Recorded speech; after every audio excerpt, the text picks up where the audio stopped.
Ian, the big reason we reached out to you, of course you're fucking hilarious and you're the homie and all that, but you're a Trailblazers super fan, right? Yes, like, yes. We knew like as soon as, that Dame trade request dropped, we had a conversation like, bro, when it does happen, we got to get Ian on. You know what I mean? So I mean, I'm just curious on your stance on the whole situation. Like, how did you feel when he wanted out?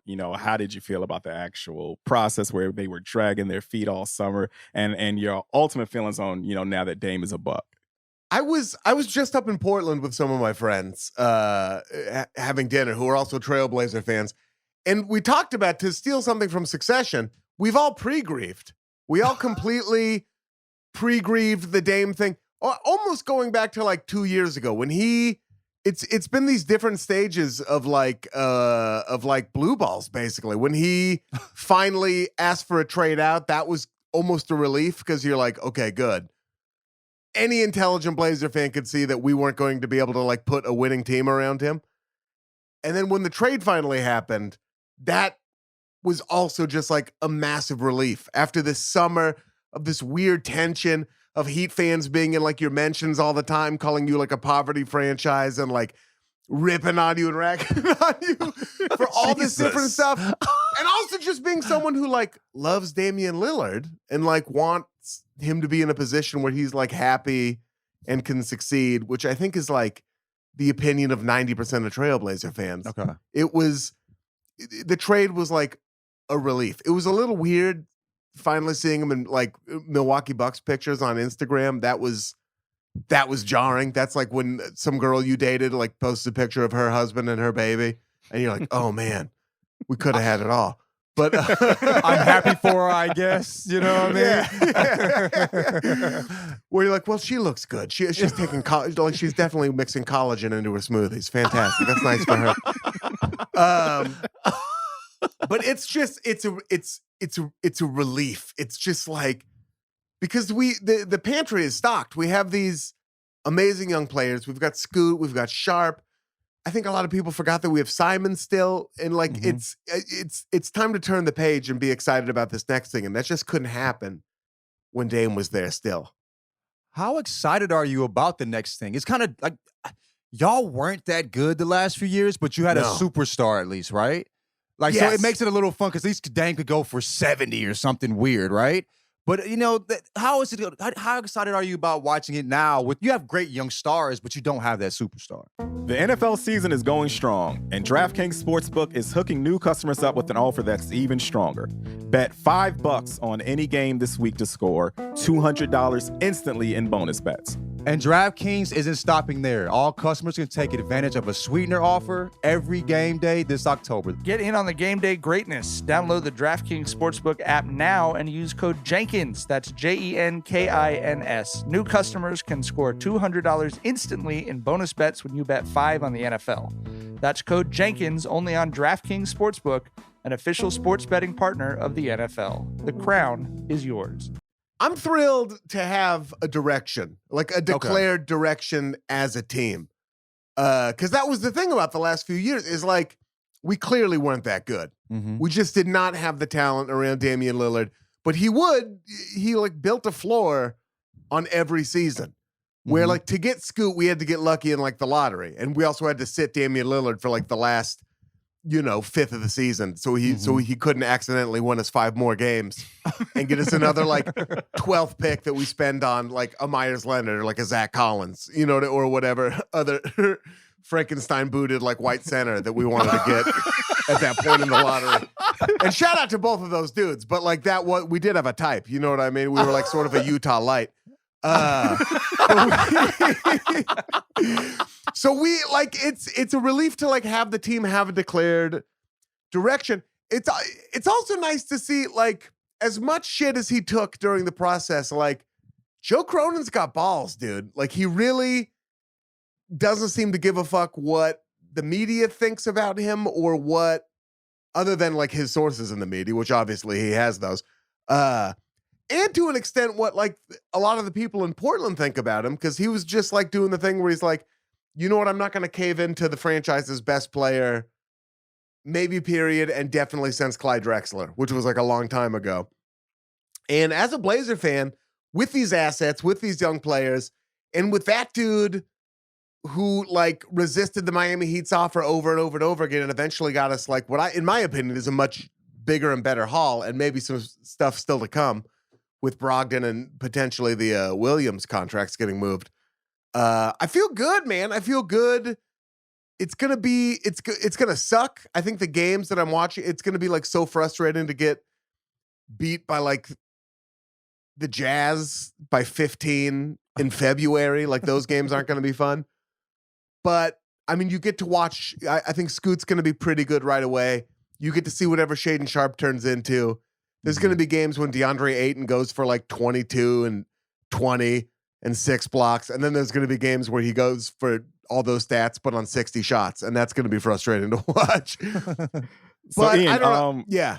Yeah. I was gonna say, you mentioned how Heat fans were being dickheads to you in the mentions all summer during the trade fiasco. Big time dickheads. Yeah, and you also not just dickheads, big time culture, dickheads. Heat culture, big time dickheads. Yeah, like and you Call of also, Duty level dickheads. Sorry, go ahead. Right, and you also mentioned how masterfully Cronin played his hand here. So, how rewarding is it that now all that the dust is settled? Perhaps we're not in the final stage because they're probably still gonna move Brogdon too, but you see that the major moves that were made here are 2 moves for 2 teams in the Heat's path where they made the Bucks better and they made Boston better, when they sent Drew there. So how rewarding was it to, just to see that? Fucking amazing. I don't need any presents in 2 days because I've gotten all the satisfaction I need out of the year. I want to not be petty. I want to now, especially after I saw that Heat City Edition jersey that says Heat Culture on the front that just looks like something. Oh my God. Gross. Disgusting. One of the worst jerseys, like a Times New Roman jersey. We've never seen it before. Can you get that anywhere but Ross? Like, are they selling it anywhere else, or are they shipping it directly to Ross? Right. Right. Burlington Coat Factory like a motherfucker. Burlington Coat Factory. TJ Maxx ass jersey. Crazy. Yeah. Ain't no way. But it's nice that they've made a jersey that can be sent directly to the front lines of the conflict in Ukraine. You know what I mean? It doesn't even have to like spend any time here in the States. Take this 40 billion and these t-shirts and these jerseys. Right?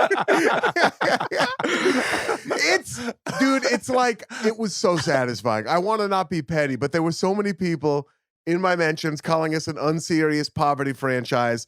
And like, Trailblazer, you can't fucking hurt us. We know who we are. We know that we are like a small, like not even really a mid-market, kind of like a small market Caucasian city in the furthest reaches of the country. Like you have to travel more when you're on the Blazers than when you're on any other team. There's no Sonics. There's no, Grizzlies anymore in Vancouver. There's no like short road trips. Like people don't want to come here. We understand that. Like for the most part, players don't want to come to Portland. We know who we are. So the amount of people who are just like fucking, anytime you tweet about it or X about it or whatever, it's just like all in your mentions. Seeing Riley, in my opinion, fumble the bag and completely misplay his hand to let like Strus go and let like those other guys go who are, I mean, not huge difference makers, but like the kind of players that the Heat thrive on. Mm-hmm. And watch like you said, the Bucks get stronger, the Celtics get stronger, wherever we send Brogdon, like it's very satisfying. The other part of it is Giannis is less likely to go anywhere now, I think, probably. So whoever the Heat were keeping their powder dry for, like Embiid doesn't seem to make a lot of sense next to Bam Adebayo. Maybe I'm wrong about that, but like that would be funny though. That would be very funny if that's where he ended up.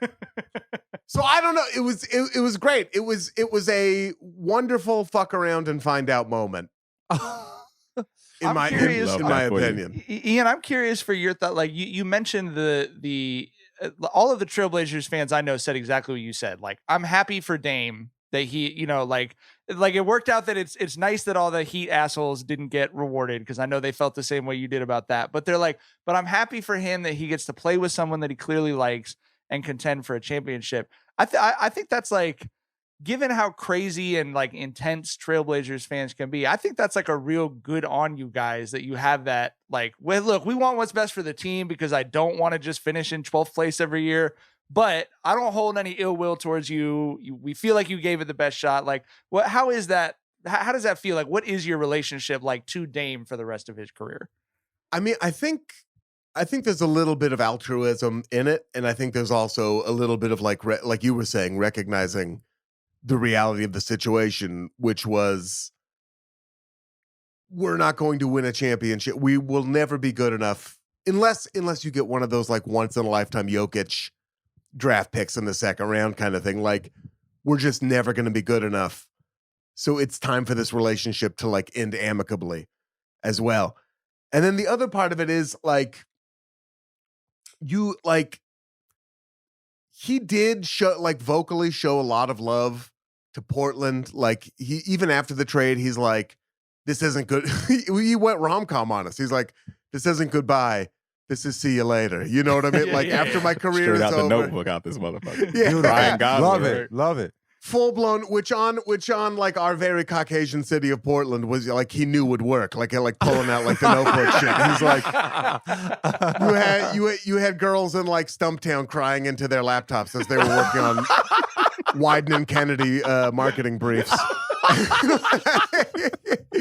But like it does feel like he loves that place, I think, and it does feel like he is gonna come back, and like he really does love Oregon, and Oregon loves nothing more than somebody who loves it back. Like that's one of the biggest things like we get off on there. So to have like this amazing NBA player do that, when like with Clyde Drexler, he couldn't have been like happier to get out of, like Portland and go back to Houston, which makes complete sense. He went to college there. He had a great experience. He's never really come back. Bill Walton, I mean, going back all the way to the 70s, like his relationship, like he's better with Portland now, but his relationship with it ended badly because of his broken foot and the way the team treated him and everything. Even Brandon Roy's been a little bit cagey about like coming back to Portland and everything. Rasheed Wallace certainly isn't in any hurry to like come back. all of our best players have just been like, couldn't have been happier to get the fuck out of Portland. So I didn't think about that aspect of it. That is crazy. That would give you a deeper sort of like connection with a guy for sure. Yeah, like Jerome Kersey, may he rest in peace. Like he loved Oregon and he stuck around and like made his home there in Duckworth and like those guys. But and then also of course you have like the guys like from Portland, like Damon Stoudemire and everything. But like everybody else couldn't be in a bigger hurry to get out of there. So like that relationship that Damian Lillard had with Portland and still has with Portland is like very special. I thought even if he never won a championship, that's like if he didn't leave, that's a statue in front of the Moda Center guy. And I'm still not convinced it doesn't happen. Like that's how much the city loves him.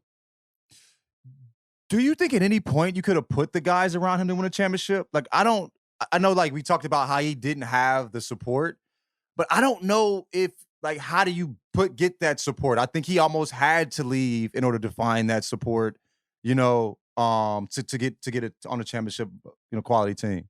I think it goes back to like 2016. I think it honestly goes back like that far. If that had been a year that like the cap didn't jump the way it did, because that was when on like Dame's schedule, we would have had the cap room to build around him in a meaningful way. But that was also the year the cap jumped and all of a sudden everybody had all that money. That's when like KD went to the Warriors, I believe. I think that's right. And so we had all this cap money, but all the desirable free agents went to like other markets because everybody had money. So then all of a sudden we were giving, and I like, these are great dudes, you know what I mean? And I was happy to have them on the Blazers, but we're giving Evan Turner like a lot of money. And we're giving Myers Leonard like a lot of money, and Alan Crabb like a lot of money. And then all of a sudden we tied up all of our cap room and surrounded Dame like with these guys, Al-Farouq Aminu, who was actually like pretty good, I think underrated on the Blazers, but like we committed so much of our money to those players. And then all of a sudden we also stuck with CJ McCollum for like a very long time when should have been pretty clear that those two dudes could play fun basketball together, but not winning basketball together. Even though like in the playoffs, so like, I mean, he was critical sometimes against like the Nuggets in those series where we had that triple overtime game and everything, but they just did not build around him right. And we had gotten to the point where like that bone had to be broken again because it healed wrong. And that was like, in 2023. And that was like the Dame trade. So I honestly don't think, you hear like one of Dame's like, I think big complaints was that they used the Sharp pick instead of trading it. And then also, of course, the Scoot pick instead of trading it. But everyone who seems to know things about the NBA says that pick for the trade for the Scoot pick just like was not out there. Even if that had been like someone like OG Anunoby, like who also wouldn't have gotten us much farther in the playoffs, that would have been maybe the second round now. Let's go on, please. Sorry. That 2016 year, I think like didn't Harrison Barnes have like a horrible play? Like he looked terrible in the finals and then got like 140 million or something like that. Like everybody was getting breaded up that year. Yeah, that was rough. It was because they should have. That's that whole like, should they have smoothed the cap rise or should we just do the jump? And they did the jump, and then we just like timed it completely wrong. So like all of a sudden the Warriors had Kevin Durant money, right? And like we were on the outside looking in. They got rid of Harrison and got KD. And Harrison was like fine with it because, like you said, he like got enough money that he could have bought bag. Yeah, he could have bought the Kings in the 80s. Yeah, Facts. What? Go ahead, Tyler. No, I was gonna say. So Ian, now that the Dame era is over, you mentioned he's perhaps the most beloved Trailblazer there. Where does the Dame era rank on like your favorite eras as a Portland Trailblazers fan? Because my favorite era was like the Jailblazers era, bro. Mine with too. like David and Sheed and Bonzi and them, and they were so fucking fun. Bonzi's so slept on. Go ahead. Yeah. Oh, I have a Bonzi Wells jersey in my. I have a Blazer shrine in my garage, and that's out there. Yeah, that team was amazing, and they were deep.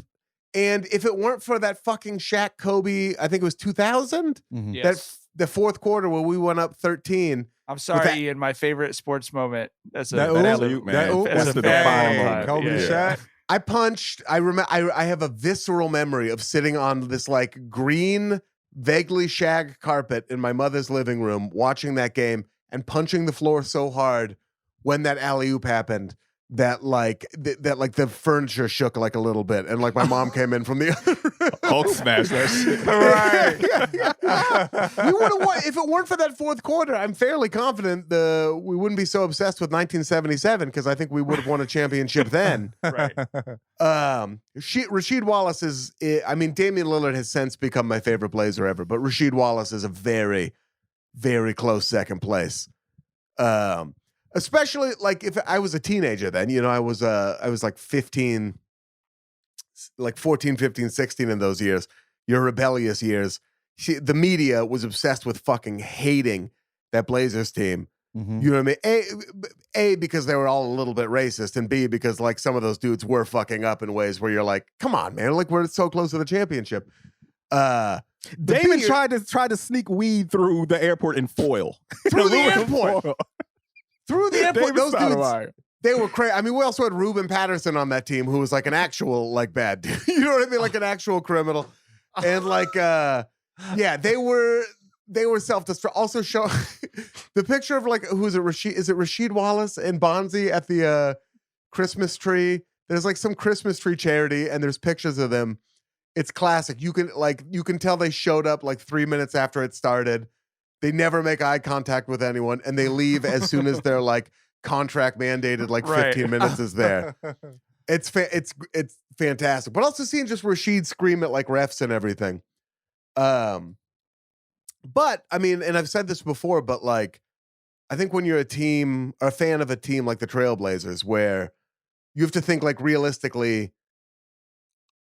I'm getting to the point where I'm like, I may never see a championship in my lifetime. Like it might happen. Like I used to be sure I would, just because of the way like that odds work out. But now I'm like 38, about to be 39. You know what I mean? Like I'm not going to stop drinking or eating delicious food just to extend that to see the Blazers win. So I'm like, oh, maybe I won't. Maybe I won't live to see a Blazers championship.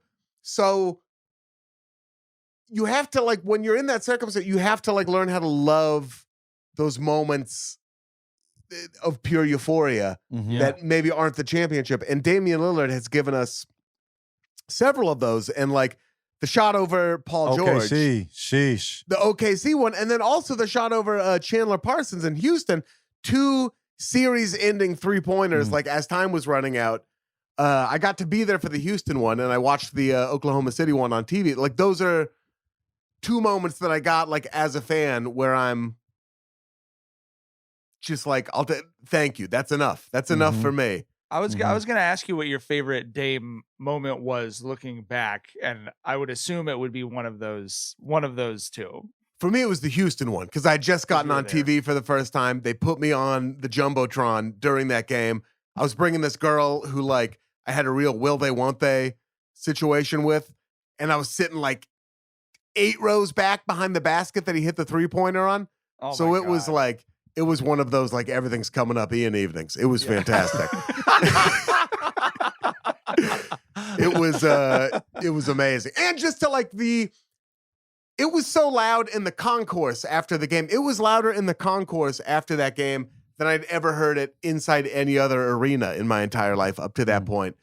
People were going fucking crazy. Also then the Oklahoma City shot that like it produced like 4 different memes just off one shot. You know what I mean? Like that was amazing. Unfortunately, waving bye-bye ones that were used against me, not 3 years later. But wasted by your own still petard. nice. Yeah. Yeah, completely. But yeah, for me it's the Houston shot and then the OKC shot.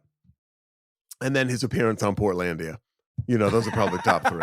He was on Portlandia? What season was this? I kind of fell off after like season 2, I think. Yeah, I think it was after that. LaMarcus Aldridge was on Portlandia. Okay. Like, and they were grabbing it. I was on Portlandia. Our mayor who got busted for pedophilia is the wrong word, but dating like a 16-year-old. Everybody was on Portlandia. Yeah. You can't find the mayor episode anymore, though. They had to scrub it. Yeah. Allegedly? Should I say allegedly? Allegedly. Mayor who resigned in disgrace. That's not alleged. Yeah. No, that he resigned in disgrace, and then the other stuff is alleged, and now we're all protected. Yeah. No, we're okay. The volume, you're good to go. Damian allegedly snuck weed through the airport. Everything's alleged. This entire podcast is satire. I do love the wrapping something at you like, you know what the x-rays won't catch is tinfoil. Tinfoil hat there. Yeah. We enjoyed having a point guard who tries to sneak things through airports so much that we went and got Sebastian Telfair. It was damn, Bassy. A proud tradition. Still catching strays in 2023. Damn, Bassy. Ian, we mentioned obviously you're a very funny comedy writer, comedian. I know you guys. I'm an okay comedy writer and comedian. I understand where I fall on the page. You're funny. Yeah, you're funny as fuck, and you're a real hoops fan. You're not just a casual like, oh, this is a funny thing. Like you're talking about being excited for the young core. That's real psychopathic. He has a NBA Bonzi Wells jersey, right, bro. there. To the detriment of my career. I don't think I can tour in Miami for like a generation. You know what I mean? I should have played it way safer. You know what I mean? God forbid we play like any large markets in the playoffs. I'm going to continue tanking my career.